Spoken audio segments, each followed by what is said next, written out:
حي الشباب العاملين خير الكتائب أجمعين من شيدوا صرح الرشاد ليرفعوا لله دين. حي الشباب العاملين خير الكتائب أجمعين من شيدوا. شعبان کا مہینہ چل رہا ہے اور رمضان کی آمد ہے.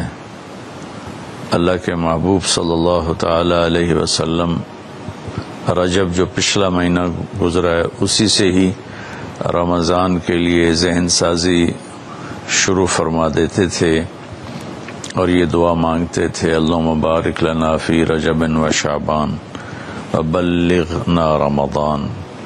اور ایک روایت میں بارک لنا فی رمضان بھی ہے کہ یا اللہ ہمارے رجب اور شعبان میں برکت عطا فرما اور ہمیں رمضان کا مہینہ نصیب فرما اور ہمارے لیے اس کو بابرکت فرما. اور شعبان میں آپ کثرت سے روزے رکھتے تھے اور اس میں 15 شعبان کے بارے میں اس کے فضائل موجود ہیں احادیث پاک میں. اور فیہا یفرق کل امر حکیم امرا من عندنا انا کنا مرسلین. سورہ دخان کی یہ آیت ہے شروع کی حامیم الکتاب المبین انا انزلناہ فی لیلۃ مبارکۃ.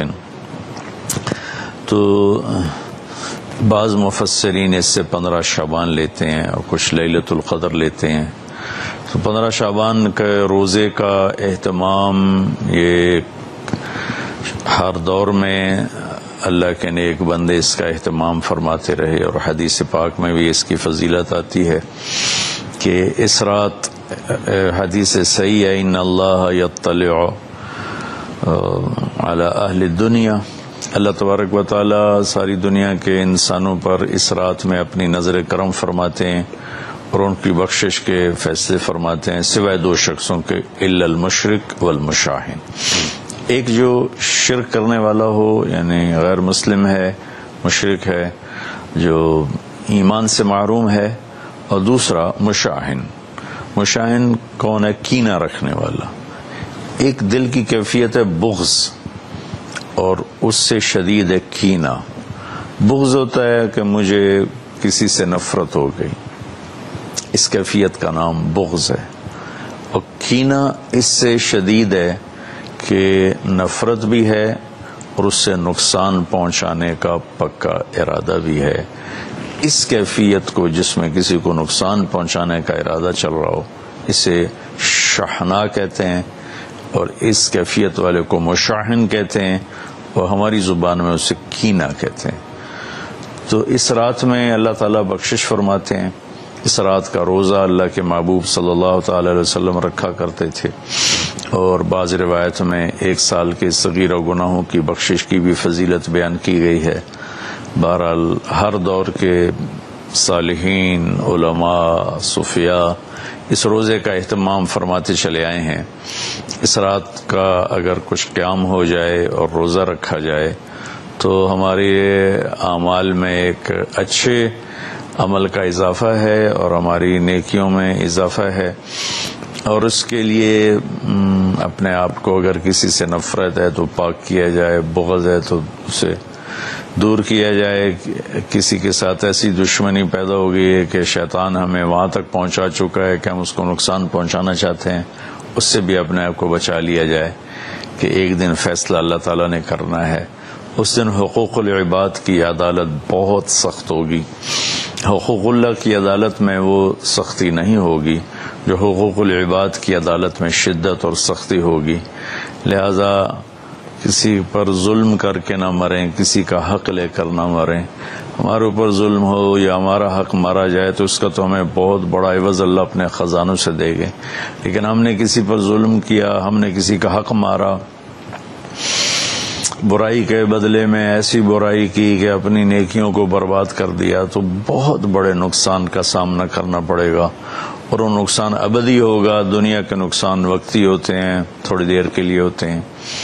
تو اس رات کے لیے کچھ جاگنے کا بھی اہتمام ہو جائے, روزہ بھی رکھ لیا جائے. اگر رمضان آ رہا ہے اس کے لیے دعا مانگی جائے, اللہ تعالی ہمارے رمضان میں برکت عطا فرمائے اور ہمیں اس کی اس کے استقبال کی اللہ تعالی ہمیں توفیق نصیب فرمائے۔ اپنے دل کو صاف رکھنا میرے نبی کی بہت بڑی سنت ہے۔ آپ نے حضرت انس سے فرمایا، بیٹا اپنے دل کو سب سے صاف رکھا کر، ان قدرت ان تصبح وتمسی ولیس فی قلبک غش لاحد، پوری دنیا میں بسنے والے انسانوں سے اپنے دل کو صاف رکھ۔ پھر آپ نے فرمایا یا بنی وذالک من سنت، آپ نے فرمایا میرے بیٹے یہ میری بہت بڑی سنتوں میں سے ایک سنت ہے۔ ومن احب سنتی فقد احبنی ومن احبنی کان معی فی الجنہ، جو میری اس سنت سے پیار کرے گا مجھ سے پیار کرے گا، اور جو مجھ سے پیار کرے گا وہ جنت میں میرا ساتھی ہوگا۔